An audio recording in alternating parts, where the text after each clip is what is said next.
Alright guys, welcome back. We got the old fake as hell Benchmade back. And, you know, so this is never going to be a real Benchmade. And I would never pass it off as a real Benchmade. But it's ugly. It's ugly. And, you know, we can do something about that. We can have some fun with it. We're never going to make it, and I would never try to make it look like a real Benchmade. But you know what we can do? We can make it look special and different. And now, I wouldn't waste the time, effort, and the resources of like real stuff at the shop to do this. But with all the stuff I have here just for working on models, and since this is just plastic, we can do some stuff. We can, you know. So I'm just going to disassemble this thing, and we are going to. I did a little fire test in this once before, right here on the desk. We are going to just do a little remodel, a little makeover on this cheap old plastic fake Benchmade knife, and I have some ideas. I think it'll look cool. It's, you know, but again, we're not going to make it look like a real Benchmade. This thing will never look like a real Benchmade, but it'll be an interesting little piece, and you know, we'll see how it ends up. Now, are these? Yeah, these screws are different, so I want to keep them different, separate. Okay, you know what? They're very clearly, I don't have to worry about mixing them up. So, that's what I was worried about. You see how quickly this comes apart. Now, this is just like a real 940 comes apart the same way. Let's see, we try a T9. Bingo. Okay. A real Benchmade comes apart just as easily as this one does. Just if you're interested in... Oh my god, that pivot. That pivot is like... What is the deal with that? That should never be that hard to take apart. Alright, so we've got the blade, we've got the washers. Got another washer in there. It's all oiled and slick, which, you know, you come to expect. Now, like I said before, dead giveaway, these are plastic. These are plastic scales. There's no Benchmade 940 in the world with plastic scales. And these little screw-ins, those should be brass or bronze. Probably brass on a real Benchmade. So, fake as fake can be all the way around. We're going to take all of these metal parts and we're going to put them up here for safekeeping for now, because we don't need them. These can all stay as is, though. What we do need to do is get this cleaned off real good. Now, because it's plastic, I'm not going to use acetone, because that would not be a good idea. It can really mess up certain plastics. So I'm going to, you know what I'm going to use? I'm actually going to take this to the sink with just soap and water and wash off all this grease right here, all this oil, yeah, whatever it happens to be, and get this nice and clean.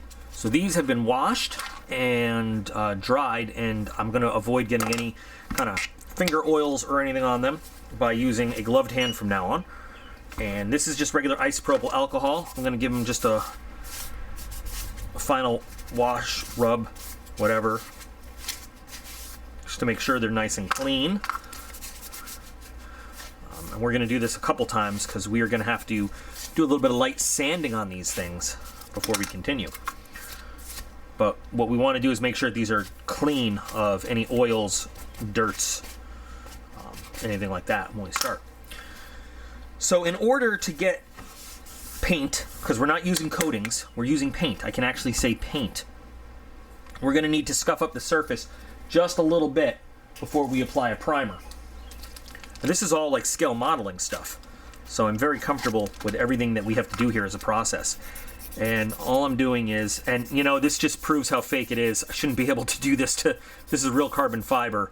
It would look very different here. But we're just roughing it up. There's actually a little burr over there that I can sand off now, which is, you know. But I'm looking for a slightly roughened up surface for the primer to stick to, because primer sticks to plastic and paint sticks to primer. We'll see, I'll do this to both scales, you know, all the way around, just lightly scuffing up the surface.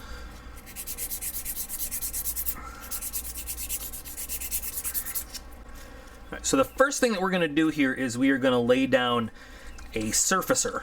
Now this is very common when building models, but so we're going to use it on this plastic here. This is called Mr. Surfacer, Mr. Finishing Surfacer. It's a lacquer. It's very strong. It will give us a really nice base coat, and it will take it'll hold on to these scratches, you know, this rough surface that we gave everything. And I'm just using the airbrush for the air to blow away anything.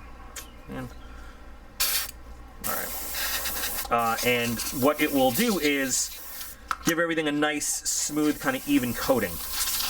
And then on top of that, we're going to put a gloss black base with something else. This stuff smells horrendous when you use it, by the way. But it's really good stuff to use. Really works well, which is why I'm going to use it. There's this little burr in the plastic there I want to clean up. Okay. Now I'm going to be using some metallic type colors, which is why the black is really important as a base color. If we were using just anything else, we could use literally any color we wanted, but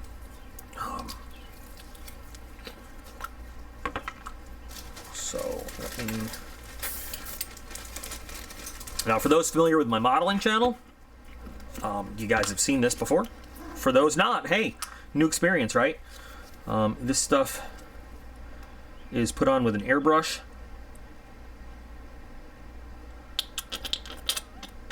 and makes a cool sound when you squeeze it in with that. So now I need to get some thinner because this stuff needs to mix in the air. So if you're not familiar with airbrushing, everything in the airbrush needs to be thinner than the original paint consistency.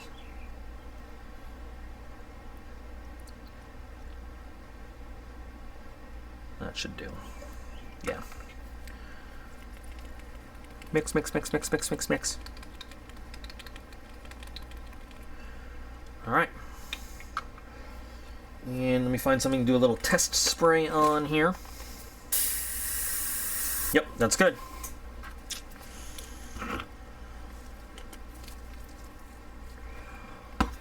And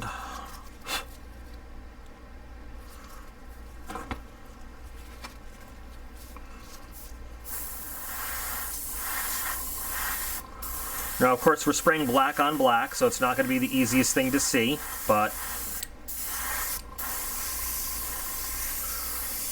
you'll see the surface look shinier and smoother as we go.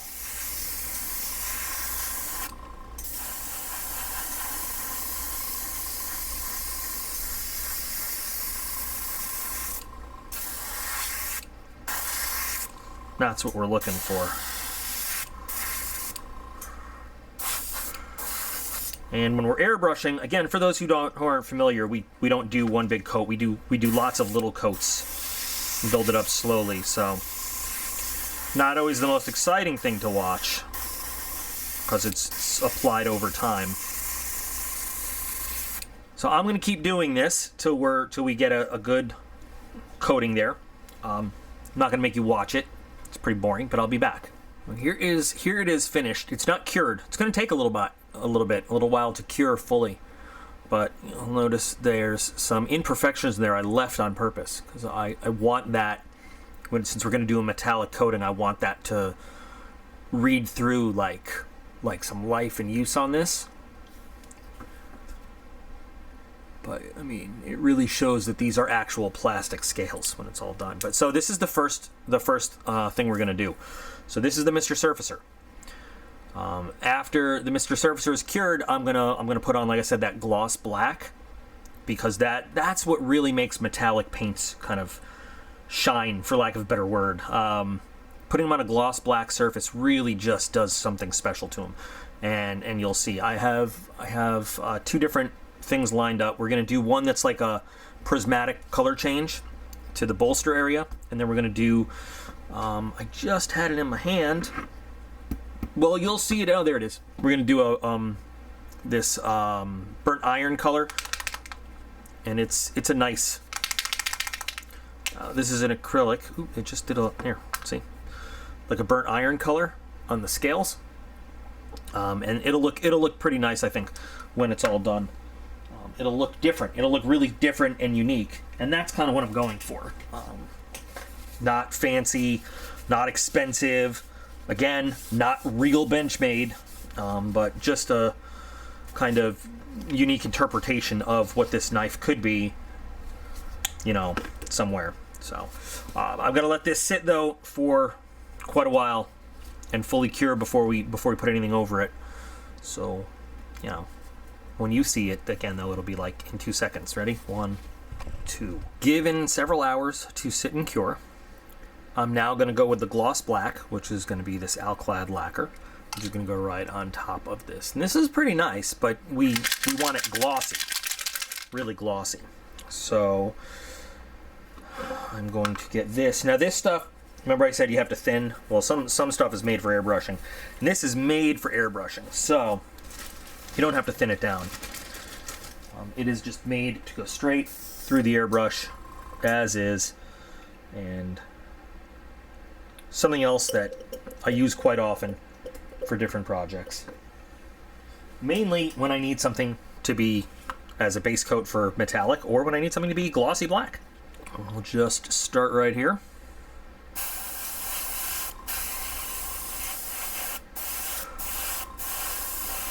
Now when using it as a primer, you know, I'd put it on a little thin at first and build up. But since this is already well primed, I can put this on more of like a paint layer.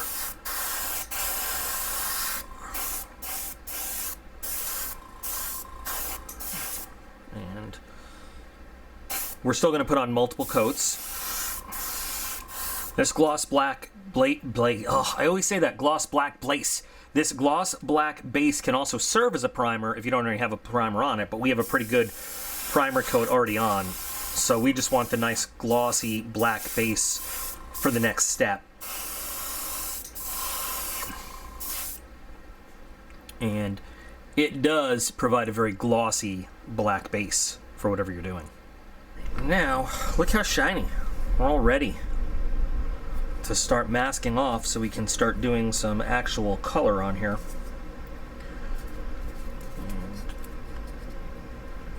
Oh, this is such a pain in the ass sometimes. So this is actually used in science a lot for like blocking off test tubes and things like that, but I use it for masking while painting. And when I can actually remove it, it's called parafilm. It's a paraffin wax, and it's pretty cool stuff. Doesn't leave any residue, doesn't leave any marks. Very easy to use. Gets a little old and it snaps like that sometimes. But this is really all we need anyway.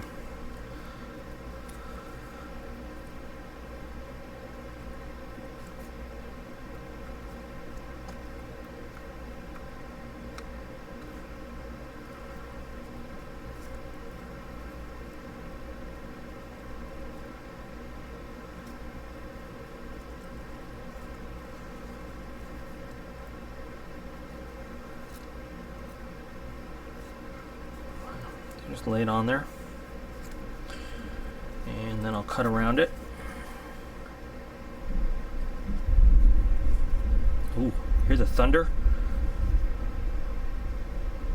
Got a storm coming tonight.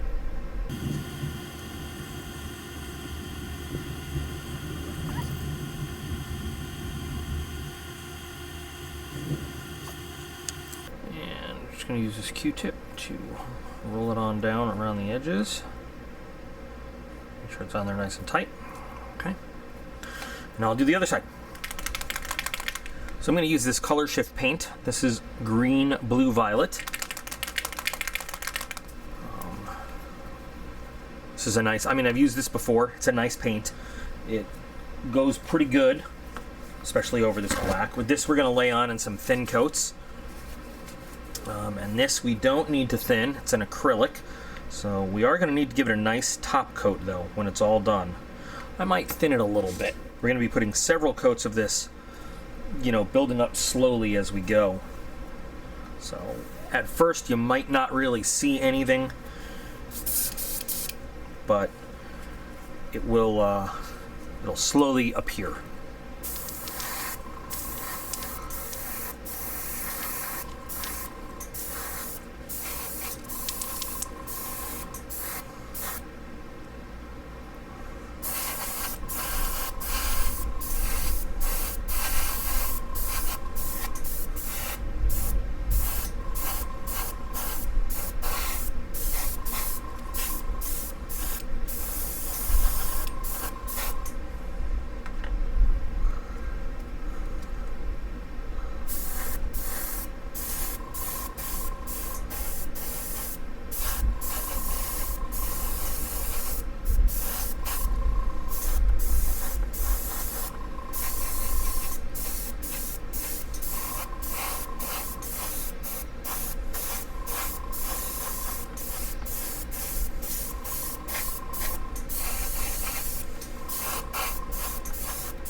I don't know if it's going to show really, really well, because it never does where this camera's positioned, but I mean, it does turn a really nice blue to purple, and it's just not going to show because the camera's in one spot at one angle. Even if I move this all around, when I'm all done, I'll take the thing outside and show you in daylight where I can really move it around in relation to the light, but it's doing exactly what it's supposed to do, changing color. Here you just see the greenish gold, but you're not getting the purples. I don't know why. So I'm going to let this cure for a little bit, and then what I got to do is give it a really nice, solid, clear overcoat to protect it. And then we can work on putting the metallic kind of color on the handle. See, when I look at it at this angle, it's totally blue, purpley. It's the way the camera is, we're not going to see it. We'll see it when it's all done.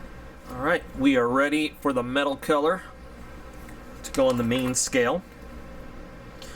And oh, I got something in there. Is that a cat hair? We don't want it in the airbrush. Nope, it's a brush hair. And this also doesn't need to be thinned down, which is nice.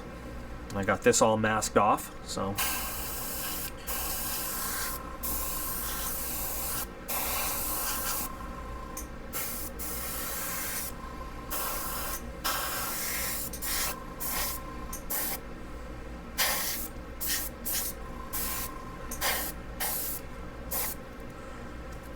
We got to do the inside since we're going to see the inside.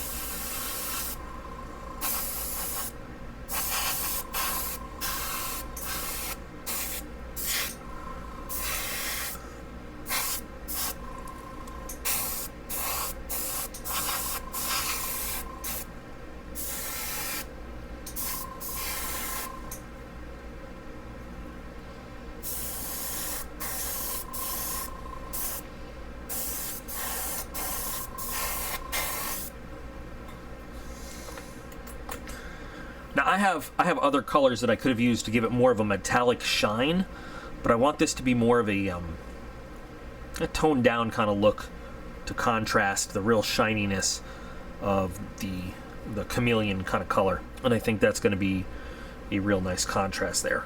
I'll probably give this another couple light coats, and then we'll gloss clear the whole thing. The only problem is that with any gloss clear that I have here to put on this, it's not going to be, we're not going to be able to handle it a whole lot without wearing the paint off. This just isn't that kind of coating. So this is going to be more of a just look at it and it's pretty piece than anything else once this is done. But I'll show it to you once we get the clear coat on. You know what? I'm going to try something that I don't even know is going to work. I'm going to take this chrome lacquer. I'm going to put it on the scalloped areas here, freehand, just add a little shine. Now this is the stuff that, again, I said should be put over gloss black for like the best effect, but I don't know. We'll see if we can just get a little bit of a different look.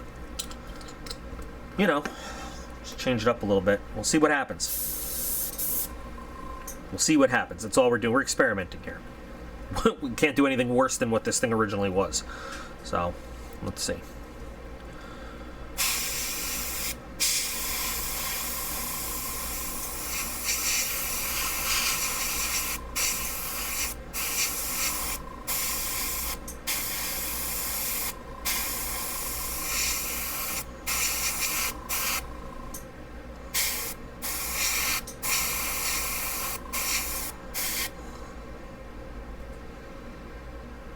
It's not too bad.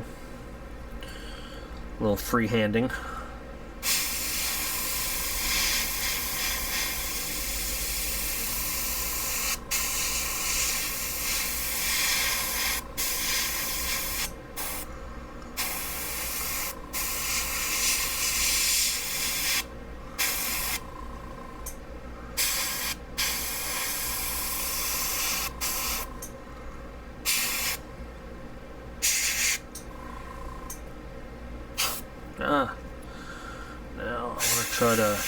get the edge where we did the chrome. Make it a little chromey.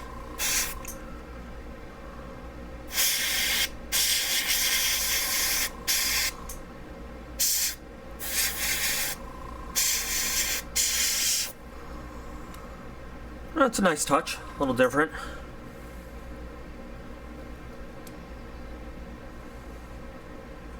Let's hope that this survived the masking without getting all marred up at all. And it looks good.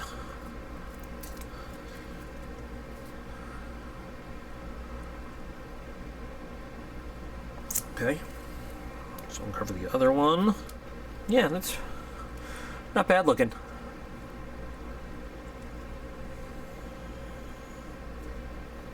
I'll take that. Yep.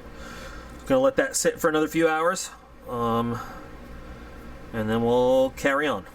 So the next step, while these sit for a little bit, we gotta get this Benchmade stuff off here, because this does not deserve to wear Benchmade anything. Now, unfortunately, these are beautiful grind lines. They really are. Now the blade is a little oily and has fingerprints, and I don't know if you can see them properly, but you know, when you're close up to it, they really do have, I mean, the flats are nice and tumbled, and the grind areas have beautiful grind lines, but we're gonna have to, you know, I can't have this thing have a Benchmade logo, because it doesn't deserve it. So I'm gonna have to actually sand that off, which is gonna kind of mess up the grind line stuff. And I think what I'm going to do to this is I'm going to do a two-tone sort of treatment to it. We're going to do an acid wash on the blade. First, I want to see how tough this Benchmade logo is with sanding. And this is going to screw up all of our grind lines here, unfortunately. Oh, that's on there, man. Okay, that is on there. That is etched in. All right, but we're gonna get rid of that. We're gonna get rid of that, and yeah, it's gonna be gone. And I think what I'm gonna do is do my favorite little bark rocky texture on this thing. Damn, that's really lasered in. So let me work on getting rid of the logo so that it can no longer claim to be a Benchmade. And then we'll move on to the next step. Well, what you missed, that you'll see later on when I reveal it, is I did a little bit of grinding over here. Man, that logo was on there stubborn, so I'm hoping the acid really helps it. I did a little bit of sanding to try to even out the grind lines, because we're gonna acid wash it. But what I need to do is protect the blade, protect the cutting edge, I should say. So, and the little, you know, our pivot area. So ferric chloride is what a lot of people use for acid washing. It's what I use, and etching and stuff. And believe it or not, you can just use enamel paint or nail polish to protect the blade from it. So I'm going to just use an enamel, just any old enamel, and I'm going to put a really thick coat of enamel on the areas I want to protect before we dip it in the acid. And that's why I have all this area masked off. So I'm just going to grab any old enamel paint, and I mean, this is enamel model paint, and believe it or not, the acid won't affect this. It's kind of weird, but it doesn't.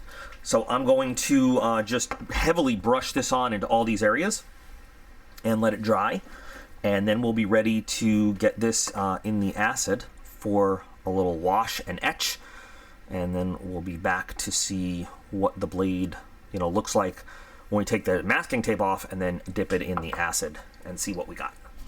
You know, this can be really nasty stuff. That's why I keep it actually in the shed, not in the house.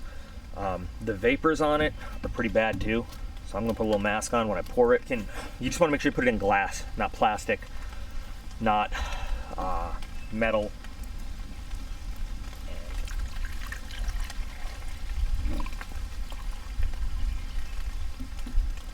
You can cut it with some water if you want, or sometimes people will mix it with hydrogen peroxide. I'm just putting it straight because there's no need to we want to really get that logo off there if possible, and give it some, look, a bug died in it already, but it's already, you can, well, let's see if I can move the camera. You can see it bubbling on the metal and the little lead wire that I have holding it especially, but it's not going to be in there for too long. But that enamel will protect the parts we don't want messed up. You can see it already starting to kind of do its work there.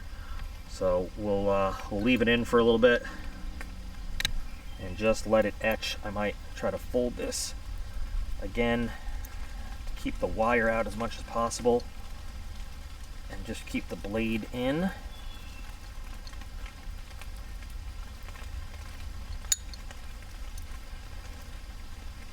Good enough. All right, I'm gonna let that sit for about 20 minutes and check on it. Look at that. Look at that, just bubbling away. Forgot to bring gloves out here, so don't try this at home. That's looking pretty good, actually. I'm pretty happy with what that's doing. So I'm just gonna rinse it, some plain old water. Just get the acid that's on the blade off so I can touch it right now. And see where we're at.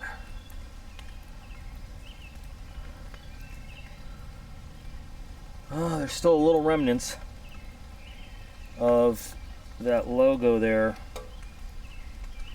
but this wire's basically eaten up, and I don't want to leave it in the acid for too long. So, because I have no idea what kind of steel this is, I don't even know. So we're gonna call this one good for now. And when I take off the masking, this paint with acetone, you'll see how much we've got, you know, how different it is. So while the blade was doing its thing outside, I put the frame back together. And you still can't really see the color shift on camera here, but it's cool. So now we get to take this out, and this paint is kind of already peeling off, which is cool. So I'm gonna put some acetone on a paper towel,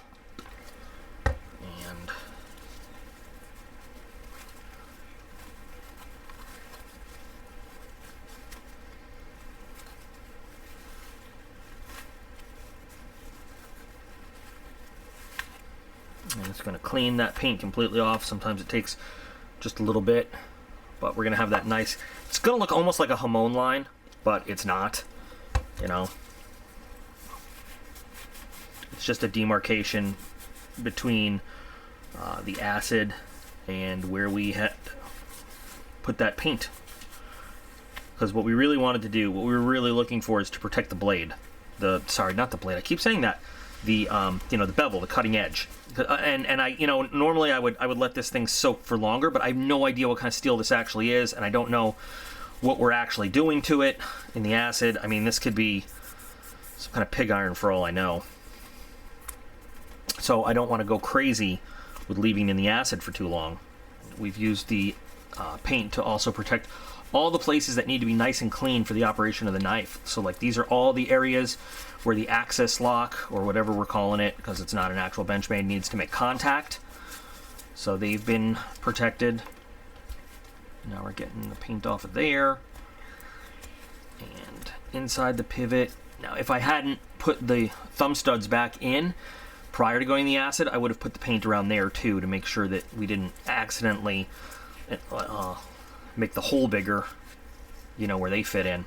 Now what we can do is take some real fine sandpaper. Here's a 2500 grit, and this will do nicely. We just give it a real fine rub, because we want to hit those raised areas, just those raised areas where we did some grinding.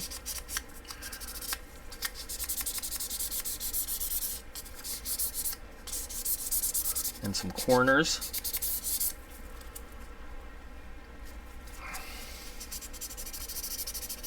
And that'll give it Just a little extra something, you know?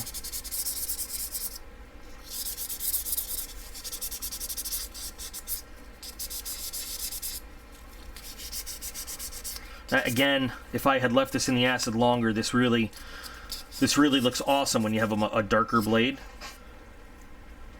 So now we have this kind of two-tone finish on the blade, which I like. And I'm going to give it one more wipe down in acetone to make sure all the gookiness and filth is off this blade. And we'll actually be ready to install the blade back in. Maybe I should have left it in the acid a little bit longer, but you know what?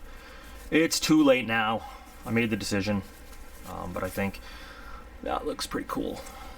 That's going to look good in there. Acetone is destroying my gloves, but at this point, we're pretty much done with what we need them for anyway. I need to get all the paint out from inside that pivot to make sure that it spins free and everything. Alright, ready to get the knife fully assembled and see what it looks like. Here is a fully finished, assembled. I think it looks better than that cheap old thing it was. You can kind of see the color change, but I mean, you know, it's still fake as fuck. I mean, it is. But at least it's got a little bit more character on it. It's a little better looking in my opinion.